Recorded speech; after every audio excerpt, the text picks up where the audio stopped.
What do CEOs need to know about sales these days? A lot. Outdated sales strategies and tactics plague most companies today. Listen to what innovative CEOs and experts have to say about how to change all that with Sales Talk for CEOs.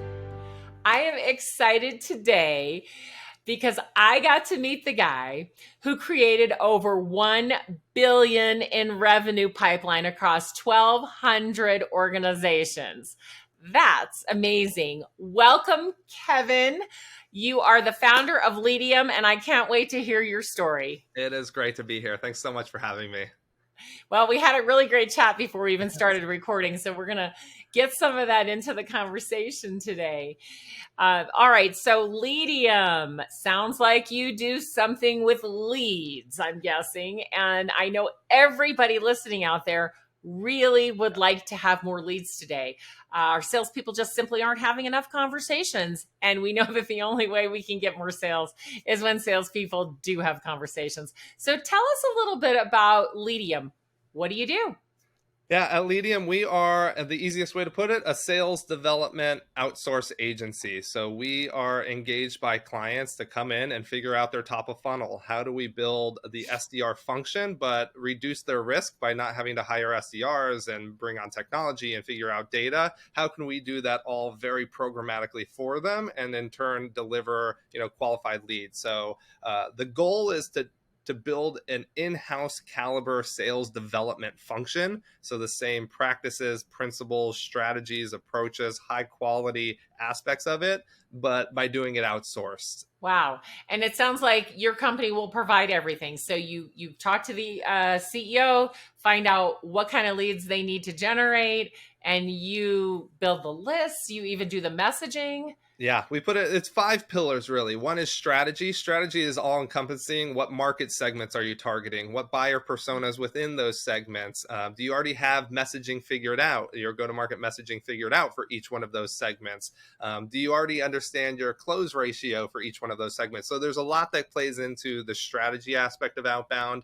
We are doing the data sourcing. We have an in-house data team based in our Ukraine office with one of my co-founders who it's more data curation today. So data is very accessible across platforms, across channels, but it becomes, well, how do I find the exact people we need, enrich it with the data points, make sure the deliverability is good, content, the tech stack as well. So things like Apollo.io, as well as the day-to-day in sales, the day-to-day activity. So the emailing, the calling, the LinkedIning, acting as that SDR function.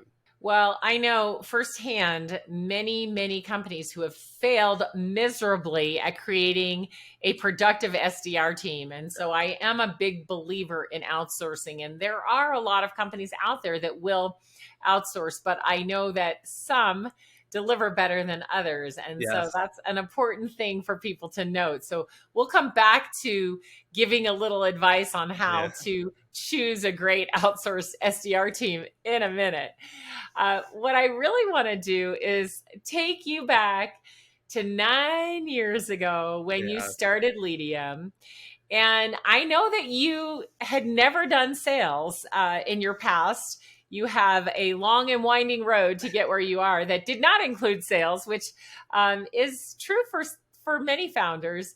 But tell us, what were you doing just before you started Leadium, and why did you get the idea? You're thinking, oh my gosh, people need this, I'm going to start this, or was it just kind of an accident? No, it's a little bit of you're in the right place at the right time. I mean, the couple years before it, I mean, from Capitol Hill, working in politics, to in 2012 and 13 and 14, getting into Y Combinator and tech startups, working on the product side.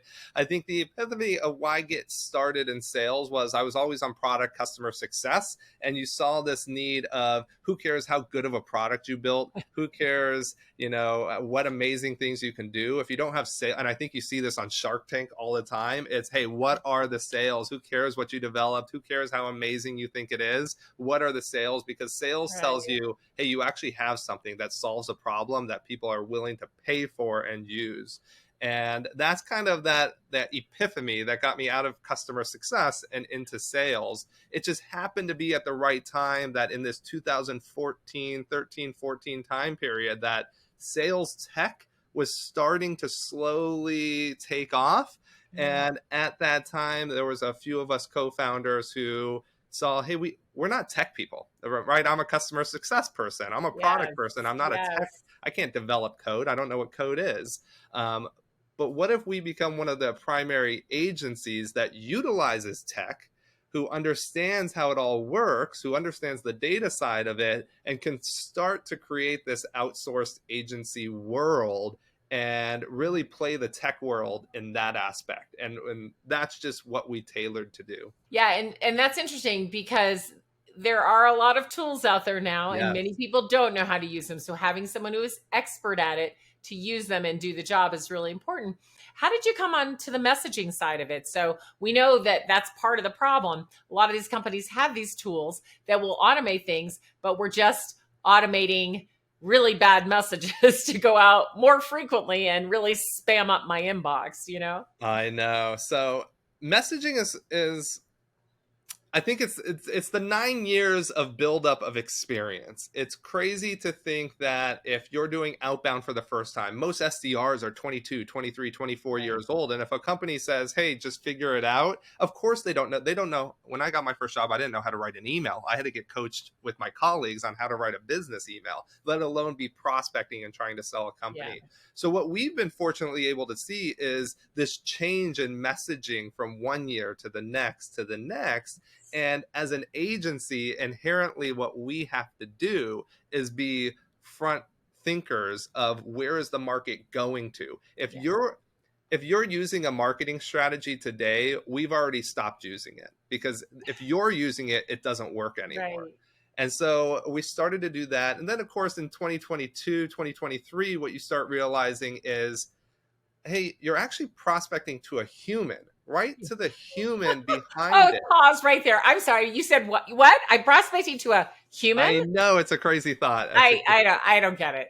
And that was partly the automation tools, and where they went wrong is it just became so easy to send. And a lot of Yes. sales teams measure KPIs based off of activity, not revenue, but actual activity. Did you do enough emails, enough phone calls, enough?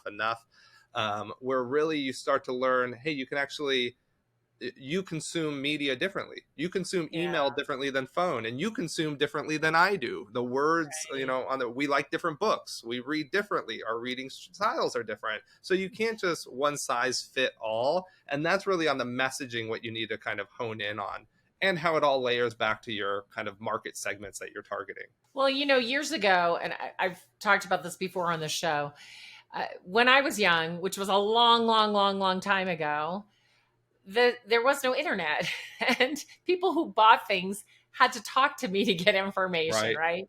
And I had to provide some sort. We used to call them slicks, some sort of collateral. I had to hand it to them or mail it to them. There was no other way to get it Yep. there, so they could read about my company, my products, and my services. Right? It wasn't about them because I didn't have the internet to learn about them, right? If I had a phone call, I could learn, but then maybe my letter might be a little bit about them or my conversation, but everything I sent them was all about me. And unfortunately, somehow we brought that into the future with us, right? And so when we started to automate email messaging or even started using email messaging, we did the same thing. It's like, hey, this is all about me. Here you go. And Yeah. that's the way buyers were used to it. Then here comes the internet, right? With all this information, and buyer behavior starts to change. But we're still sending, hey, it's all about me. And Right. it's not working. And so then we get these automation tools and start sending out bazillions of messages about me, my products, my services, how great I am. And people are just like clicking them off, right? And it's not working. So we've learned, right, that it has to be all about them, and it has to be tailored to them to some degree, at least to their industry and to their title, and get a message to them that's intriguing, Right. that gets them curious enough to actually want to have a conversation with one of our salespeople. So it's really great to hear that your company has been advancing that. Yeah, and really where you see outbound sales specifically in top of funnel lead gen is you're seeing it merge back into more of a marketing function. It is Yes. programmatic. How well do you know your market segments and your buyers within those market segments? Because a Yeah. lot of times you don't need to overthink it's tailored to them. If you segment well enough, you can assume that they all share a common problem. And now if you Right. just speak to that problem well enough, it comes across very personal because inherently, if you're running a business and you're the CMO of X size company doing this and Right. that, you have a problem that we solve. We built a product that solves a problem. So Yep. I need to speak to that. And if I reach out to other CMOs in similar companies as yours, it's personalized enough to be that segmented. It's the same as I equate it to digital ads, like an Instagram ad. Nike Hmm. doesn't know, like Nike groups 18 to 25-year-olds, they know their markets so well in Southern California versus Miami versus, New York. They can adjust the headline, the graphic, the call to action specifically to those demographics and those, social aspects of their demographic where they don't know that I don't like this or that, or that I'm not looking for new shoes, but they know us well enough that they can tailor it all. That's where you're starting to see Outbound really see personalization. It all comes to kind of segmentation today. Yeah, absolutely. Could not agree more. All right, so you start the company, you're like, Yes. okay, we've mastered these tools. We're going to go ahead and do this work for companies. At that point, you had mastered the messaging to some degree. As you said, it's always changing, so that's important to note. So it was you and a couple other people. Do you have a co-founder? Yeah, I have a How did that start out? co-founder here at Leadium. A couple of us. We actually in 2013-14 we started a company called Science. We worked with Science for 2 years. Our model there, and that's where we really saw this. Hey, let's become an agency that can utilize all of this outsourced stuff. Yeah. And our belief, and the whiteboard message you have when you start a company was, well, let's create the McDonald's conveyor belt of outbound sales, and that's how do you build an agency? It has to be rinse and repeat. Anything that's brought on is rinse and repeat. What we found out, my co-founder and I, 2 years in, is you can't rinse and repeat sales like you can in marketing, where blogs are blogs, SEO is SEO. Right. It's very process oriented. In sales, every company is at a different stage of their go-to-market. They all evaluate ROI differently. And so that's where it becomes, well, you have to be more consultative. Each company is measuring our success differently, then we need to adopt how we do outbound in accordance with how you are going to measure your campaign success. And so that's when we left to create Leadium to just be a little bit more boutique. So leaving a 10 to 20 million dollar revenue business to really focus on, hey, let's just stabilize in this $3.5 to $4.5 million business and just have a closer consultative approach with our clients. Yeah, I love it. So were you doing all the selling in the beginning? No, I actually wasn't. So I was focusing. It's a weird world because inherently I was overseeing all of the campaign management. None of us were familiar with sales, so we thought, oh, let's bring in a salesperson who's not on the founding team, and let's just hand it over because I don't have sales experience. And we focused on campaign management. Now, our product is sales. So inherently, I was overseeing outbound campaigns and setting appointments and following up with clients around revenue and are they closing the deals. And slowly, after the first year, that became okay, it's time to shift into sales because now we are product experts after 2 or 3 or 4 years. So now we need to sell our expertise. And that's where we went back into a founder led sales approach. And I took over all sales, which I am still largely involved in today. Oh, I love that. So, how did that go when you hired somebody to do sales and just sort of thought, oh, I know nothing about sales. I'll just let this person do it. Yeah, I'll tell you especially like framed as an agency owner, it becomes expectation. So we've gone through multiple iterations of growth at our company where you say, okay, let's bring in, if I just hire the right person there, I can take that off my plate and I can focus Right. on this, especially when you're doing a founder led agency and so much of your time and resources is put across the board. And what we found was, yes, sales happened. One is we were early in the market. We didn't really have to reach out for our deals. They were knocking on our doors. Very fortunate in that we got in early enough, and there was just a high demand for outbound at the Yeah. time. But what we found was we weren't able to deliver the product or the deliverable in accordance what was being sold from a sales mindset. And that is the wrong expectations, where we're focused on, appointments being set instead of ROI, where we're Right. focusing on activity metrics instead of quality of activity Right. metrics. And that becomes hard equation in sales because the sales team is inherently focused on a lot of times their compensation packages, and Right. compensation packages happen to do with closed won deals.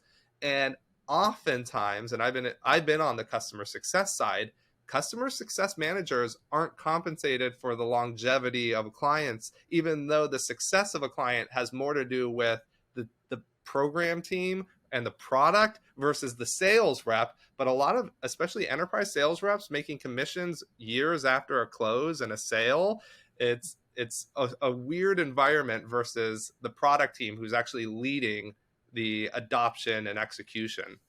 So that's when we had that, okay, I think I need to step back in and sell properly to align with what we're actually delivering. Yeah. Yeah. It's not unusual for founders and, co-founders who haven't come from sales to think the first thing we have to do is hire somebody who knows sales and get them Yeah. going. And it does work to some degree, as you mentioned, right? But founder led sales to me is just simply the best. I mean, you have this entrepreneurial enthusiasm that's driving you. You understand the product, Yes. you understand the why, you know what what you can bring to a company and how you can change their Yeah. world and make it so much better. And no one can express that better than you. And I mean, we get a lot of clients who come to us who are, founder led, who need sales, whose founders aren't used. It's a tech forward, founding team. So the coding team, the engineering team are the founders. They don't have the sales experience, and they think that it's a magic bullet. Sales is not a magic bullet. We oftentimes say, hey, there's a chance we book 0 appointments. But that's just because you don't know if you're a good product market fit here yet for the Right. industry you're having us target. And I often say, as a founder, you should be able to, if you're not booking an appointment with your target market with a product and a baby that you built that solves a problem that you're so intimately knowledgeable about, it's not just something you can hand off and say, well, you guys figure it out. Yeah. And really what we can do and what a sales team can do is model out the sales a founder's doing. So, hey, how is the founder having those conversations? What are you talking about on those sales calls? Why did people start to pay you money? Okay, now we can model that out because that's the go-to-market messaging we needed to figure out.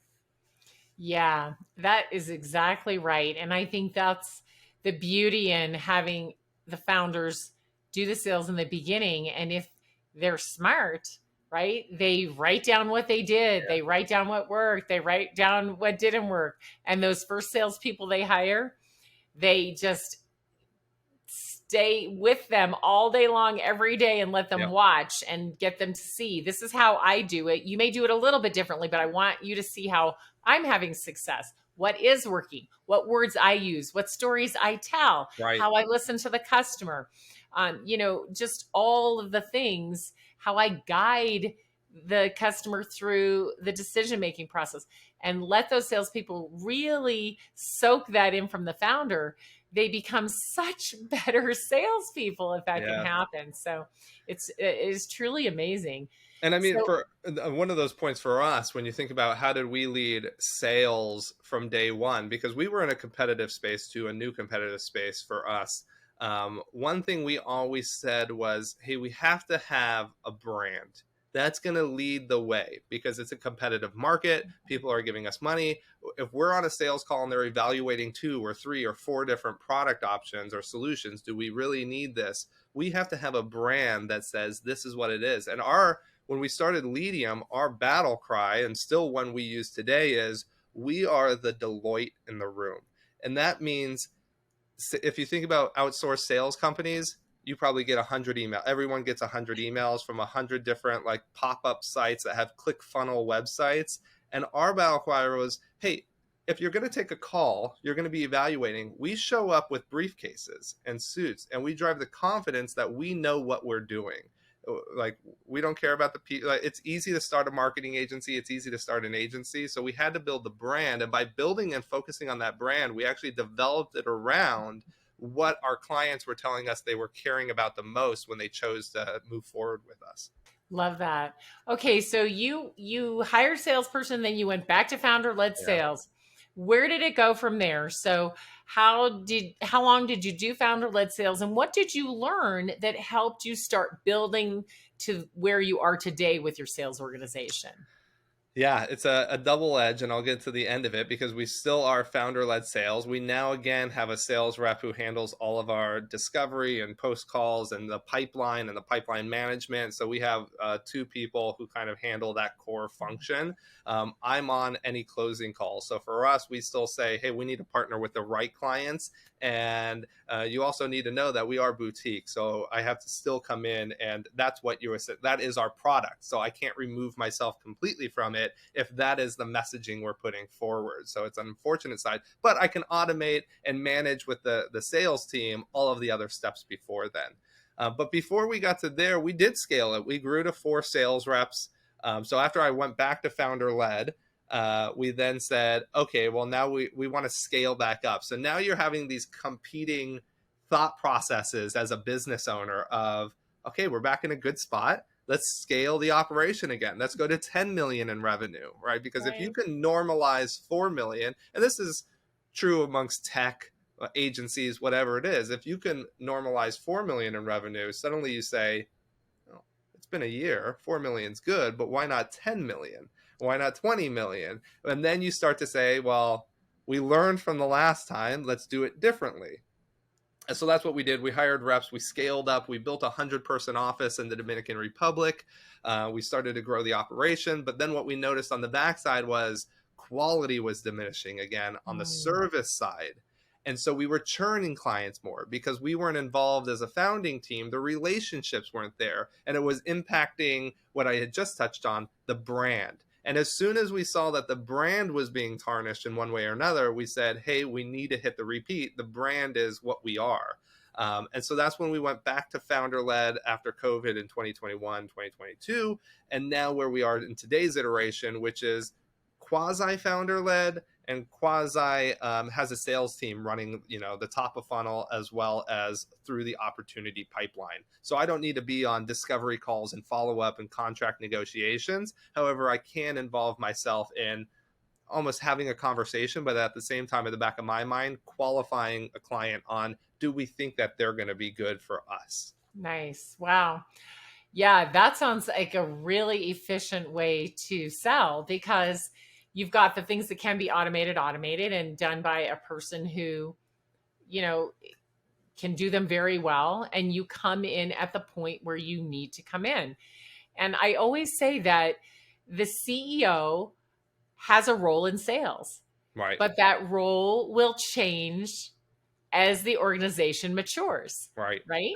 And sometimes, we go back and forth. I've talked to some other companies lately who are about your size and a little bigger even that have gone back to founder-led sales simply because if they have a custom product like you do and they really need to understand the customer well, it's hard to train people to do that kind of deep listening and understanding and solving, right? You almost need somebody who's more of a project manager or engineer type, who wants to do that. But there are parts of the sales process that can be done very efficiently by someone who doesn't need those same skills. Right. Exactly right. And so why not do what you do best, right?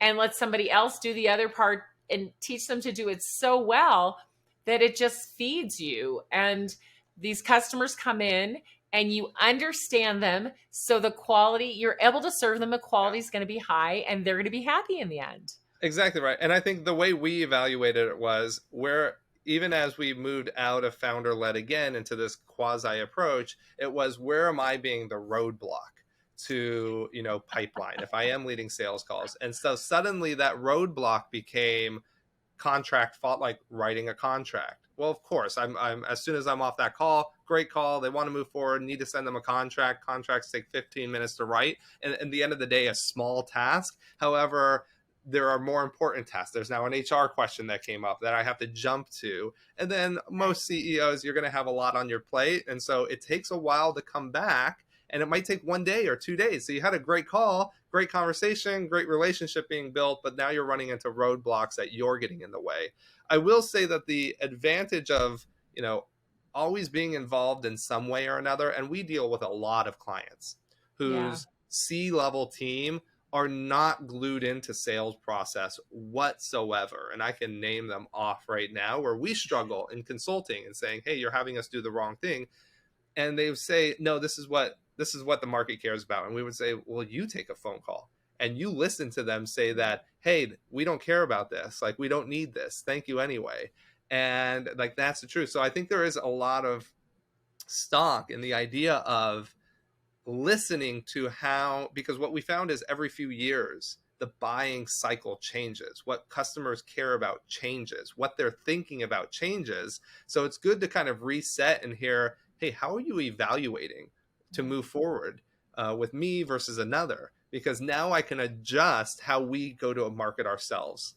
Yeah, that is so important. And I agree with you. There are a lot of CEOs out there that are way too disconnected from the sales process, but more importantly, they're way too disconnected from the customer journey. From hello to Yeah. I'm your loyal customer. They don't even understand how their customers are finding them today, let alone how their sellers and their subject matter experts and their engineers are helping guide the buyer through their journey. They Yeah. don't know and understand that. And so that's when we come up with these crazy ideas from these CEOs to make more cold calls or send more Yeah. emails or just do more, when what we need is something much better than ever before that meets the customer where they are. And it's hard, right? It's So hard. when you run up against these CEOs and you're trying to tell them, hey, that might have worked 10 years ago or, probably 20 years ago when you were doing it, or it might have even worked 5 years ago. It just doesn't work today, period. Flat out Yep. doesn't work. So you're just wasting your time and spinning your wheels. So I'm glad that you've got that figured out, and staying close to your customers, I think, is so important. Now, look, I know the CEOs wear many hats. I'm a Yeah. CEO also. I run a company. I have a lot to do, but I have to stay close to my customers. That's my number one thing. There's a lot of other things I do that someone else could do better probably than me, and I could delegate. But listening to my customer and understanding their journey, no one should know that better than me if I'm the CEO. Yeah, and I've found that as the company's grown and it's been around for so long, the role of a CEO is it's so interesting, the dynamic between employee and CEO, and listening to the customer and taking it back. And I think, as you were talking, I was thinking of DoorDash was a good example, which a few years ago the CEO said, "Hey, it's a rule here that everybody does a delivery every week because we need to see how does the product work, what is our delivery drivers doing, we need to engage with the customers who are doing it." And it actually got a lot of pushback in some circles on, hey, I'm an engineer, I'm not a delivery person, I don't care about that.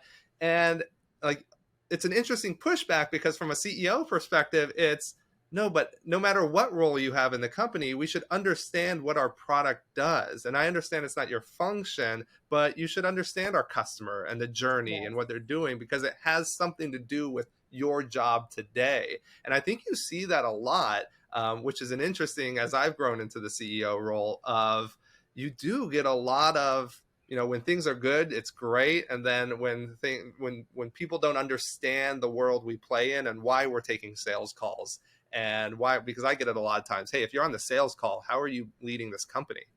And it's, hey, that's by choice, it's by design, it's so I can understand. And a lot of different roles can't fully understand the value of being plugged into what is actually being said, how are things actually being done, how are your customers actually experiencing the product. But yeah, that's why we still have and will always have a founder-led sales approach in some way or another. Yeah. Yeah. Gosh, I love that.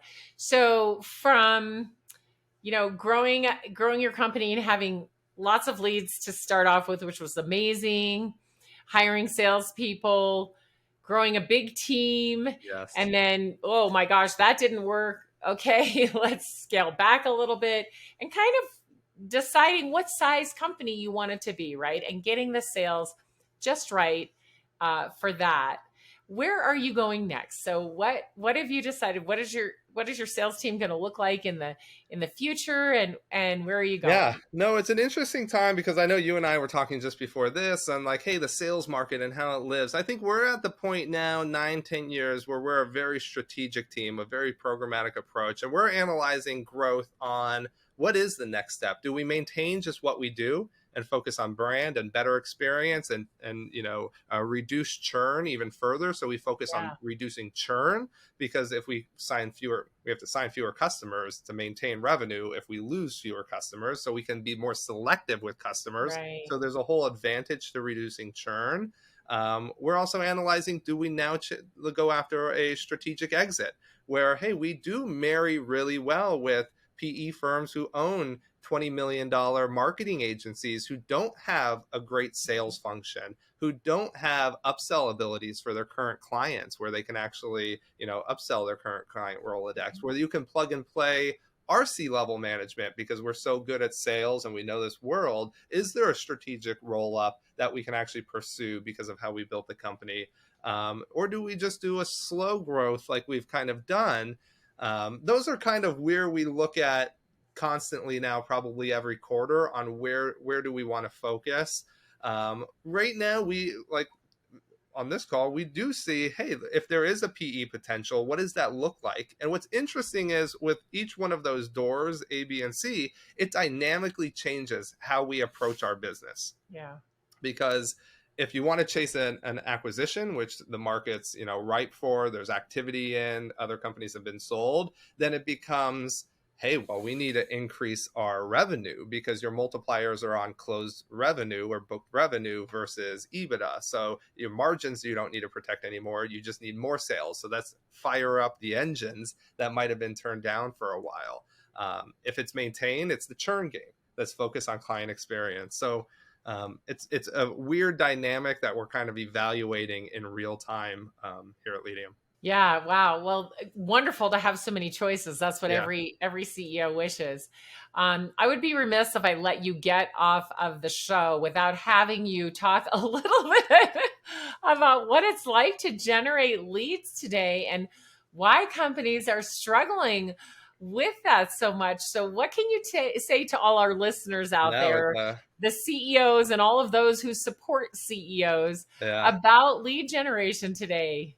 And one of the reasons the PE and do you chase an exit is an option that we internalize is because it's such a draining industry as well, and it's draining Yeah. for so many reasons. The goals of what a company might engage or how they engage a sales development team is activity driven, just more. We don't really evaluate it on closed won revenue or quality. We just evaluate on quantity. So that's where you come into. Hey, I just get so many emails and they're unpersonalized. A Yeah. lot of founding teams don't care.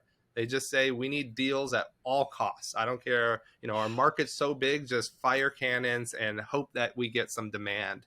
Others are very strategic. And if you think about outbound today and how you need to start thinking about it, I think the sales development rep, that SDR role, is going away. I Yeah. honestly don't think it will exist into the future. Yeah. And it didn't exist in 2014, 15, and 16. Back then, it was very a growth hacking mindset. How do we use technology? How do we use access of data? How do we combine those and reach out to our customers the right way? It then changed to a quantity game. And now we're seeing it come back into more of a marketing programmatic approach. Yeah. How do we use technology to segment and optimize and approach the right people at the right time, at the right channel, with the right messaging, in order to drive a conversion? How do we bring that human element back into it? And that's accomplishable with technology and data and the right campaigns. And so now you're seeing more emphasis put on campaign managers in sales. What is the open rates, the response rates? How does that change per segment? That to execute, though, takes a commitment. And that commitment is a lot of times in sales what people don't want to invest in. They want the immediate. So it's weird how a CEO or a C-level team is willing to invest 12 months into SEO with no understanding of if it works or not. Just, we need blogs because we need to rank higher in Google, and we hope that writing these blogs 5 times a week will increase it, and we'll just continue to pay. And then on sales, it's, we don't necessarily care about the strategy. We just need appointments now, and not willing to put enough time into actually building a channel that can be very lucrative.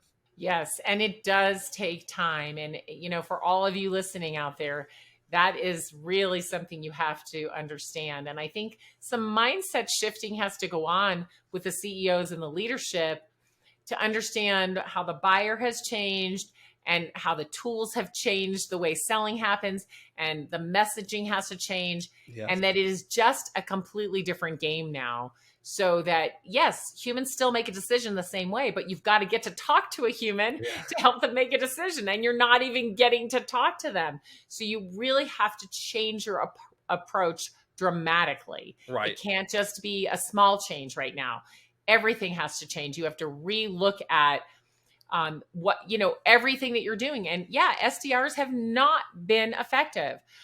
They were effective at one time for a short period of time, and very quickly they became ineffective because no one picks up their phone. And if they do, and they figure out you're selling them something, they hang up immediately. Yes, out of 1,000, you might get one. It's true. But that's not fast. If you want it faster, that's not fast. So we just have to stop doing more of what we've been doing, rethink everything, and we have to do better. Yeah, no, that's 100%. And I put on top of that, you have to have a clear, what is it that you're trying to accomplish that's going to drive you ROI? And no matter what you do at that point, if you're driving ROI for how you evaluate it, then there should never be a question. Right. And like for us, let's just say it's, Kevin, if your team sets 10 appointments a month, then that's ROI positive. Perfect. If I do that in 2 weeks, then I don't need to work for the next 2 weeks because we hit the point of ROI. In sales, that's still not the truth. It's we'll do more. And you don't really know ROI. If you think about an SDR, average tenure is 12 to 13 months within a company. It takes 3 months to ramp up. That's only if you get a good SDR. Imagine if you made the wrong hire, which you're more likely to make a wrong hire than a right hire. That means you might be in 6, 7, 8 months of payroll with no production, and then somebody you got to fire. Or even if you don't fire them, they're going to leave in 2 months. That's a huge cost and risk to a company, which is why, sadly, it also becomes an activity driven, because how do we measure if it's actually driving value to the organization outside of the easiest thing to measure, which is impressions? Yeah. It is complex, and it does take a smart team of people to, do demand generation and drive leads in, right? And the outbound, to me right now, the very best thing you can do if you have sales executives who need to do their own prospecting, the outbound should be referral based, because when someone introduces you, you'll get a conversation. Exactly right. Versus making 100 dials a day, which they don't even have time to do. So, and then having an SDR do it isn't working. We really have got to rethink it. So gosh, I appreciate all of your insights. Thank you so much for being on the show. Yes, thank you for having me. Great conversation. If you enjoyed the show, please like and subscribe, and we'll see you next week.